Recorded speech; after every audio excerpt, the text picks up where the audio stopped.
Welcome to Soul Health, where we focus on building healthy habits for a happier, balanced life. In today's video, we're diving into 10 good financial habits that you can start establishing right now to improve your financial wellness. Whether you're looking to save more, pay off debt, or simply get your finances in order, these practical tips will help guide you toward financial freedom. Stick with us as we break down each of these habits with actionable steps and easy-to-follow advice to help you take control of your finances.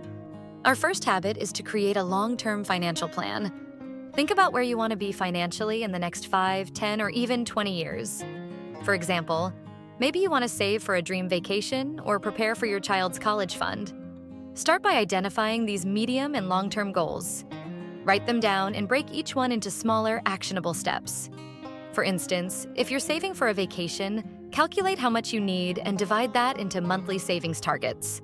Financial planning starts by identifying clear, long-term goals.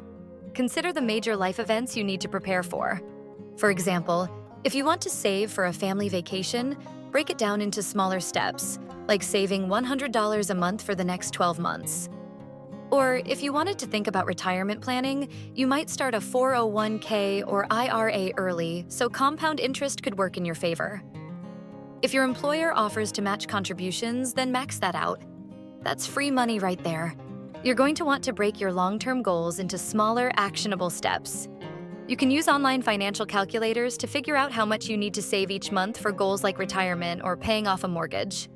Second, create and review your budget. Your budget is the foundation of all your financial decisions. It is your financial roadmap. Create a budget that accounts for every dollar coming in and going out. For example, break your expenses into categories such as essentials, things like your mortgage or rent, groceries, transportation, etc. Discretionary spending, things like entertainment or getting your hair and nails done. And savings. You can use something like the 50-30-20 rule. 50% for needs, 30% for wants, and 20% for savings or debt repayment. Once the budget is in place, review it monthly. Life changes, and so should your budget. Getting a raise? Allocate the extra income towards savings or debt repayment. Bills went up? Adjust your discretionary spending to compensate.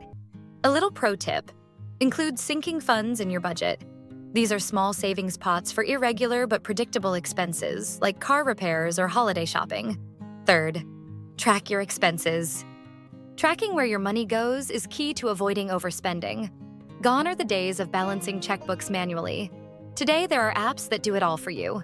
Apps like Mint, Pocket Guard, or You Need a Budget help categorize your expenses, set spending goals, and notify you if you're over budget. Imagine knowing exactly where every dollar goes without the hassle of manual tracking. It's easy to lose track of small, everyday expenses that add up. Tracking them helps you see where your money goes, making it easier to identify areas where you can cut back. For example, you might be surprised to learn that you spend $100 a month on coffee. That's one $5 coffee every weekday. By making it at home, you could save $1,200 a year. A little pro tip: set specific spending targets in your tracker to avoid impulse buying. You can set up notifications in your expense tracking app to alert you when you're nearing your spending limits. That way, if you want to reduce spending on, say, dining out, you can set a limit and monitor it weekly. Fourth, live below your means. Living below your means sounds simple, but it's a challenge for many people. The idea is to spend less than you make and put the difference into savings. This could mean cutting back on unnecessary expenses. Things like eating out or upgrading your phone every year. It can be hard at first, but once you see your savings grow, the sacrifices will feel worth it. This doesn't mean you can't enjoy life, but rather, you should prioritize saving over excessive spending. For example, if you're earning $3,000 a month, aim to spend only $2,500 and save the remaining $500. Small sacrifices like cooking at home or waiting for sales can lead to bigger rewards. A little pro tip: avoid lifestyle inflation, which happens when you start spending more just because you're earning more. Try a no-spend challenge for 1 week every month, focusing on using what you already have and cutting out non-essential purchases. Fifth, pay off debt. Debt can feel overwhelming, but paying it down should be a priority. Debt is one of the biggest roadblocks to financial freedom. Tackling it head-on is crucial to improving your financial health. High-interest debt, like credit cards, should be tackled first. There are two common strategies to pay off debt: the snowball method, where you focus on small debts first, and the avalanche method, where you pay off high-interest debt first. Both can help you become debt-free faster, so choose the one that motivates you the most. For example, if you have $10,000 in credit card debt with an interest rate of 20%, paying only the minimum will result in years of payments and thousands in interest costs. Let's talk about those debt payoff methods. The snowball method focuses on paying off the smallest debts first, regardless of interest rates, to build momentum. As you pay off each debt, roll that payment into the next one. The avalanche method prioritizes paying off debts with the highest interest rates first. This method saves you more money in the long run, but may take longer to see the psychological payoff. A little pro tip: whichever method you choose, make sure to automate your payments to avoid missing them and accruing additional interest. You can use an online debt repayment calculator to figure out how quickly you can pay off your debt based on the method you choose. Sixth, pay yourself first. The idea of paying yourself first means prioritizing your savings over everything else, even covering expenses. Instead of waiting to see how much is left over after paying bills, set aside a portion of your income for savings and retirement right away. This helps you build a safety net and ensures that your financial future isn't an afterthought. Also, set up an emergency fund. Before spending on non-essentials, focus on building a solid emergency fund. If you don't have one yet, start with $1,000 and build it up from there. A little pro tip: set up an automatic transfer that moves a percentage of your paycheck into a savings or retirement account as soon as you get paid. Treat it like a non-negotiable expense. Start with small percentages if you're new to saving. Begin with 5 to 10% of your income and increase it over time. Seventh, automate payments. Automation can be a lifesaver when it comes to managing your finances. It removes the temptation to spend money on non-essentials before paying bills or saving. It also prevents missed payments, which can result in late fees or damaged credit. Set up automatic transfers to pay bills and fund your savings. You can schedule these payments close to your payday, so you never miss a bill or overdraft. Automating your finances helps reduce stress and ensures you stay on track. For example, you can set up autopay for recurring expenses like rent, utilities, and subscriptions. Align them with your paycheck so everything is paid off early. You can use your bank's bill pay system to schedule payments on fixed dates, ensuring that everything aligns with your payday. You can also automate transfers to your savings or investment accounts. If possible, set the automation right after your paycheck is deposited, so it becomes a habit to save before spending.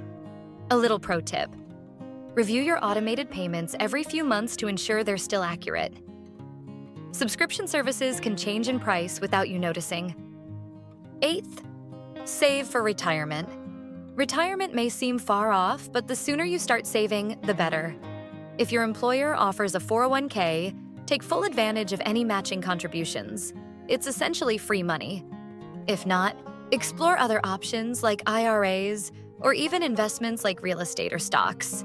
Over time, compound interest will help your savings grow, making it easier to secure your financial future.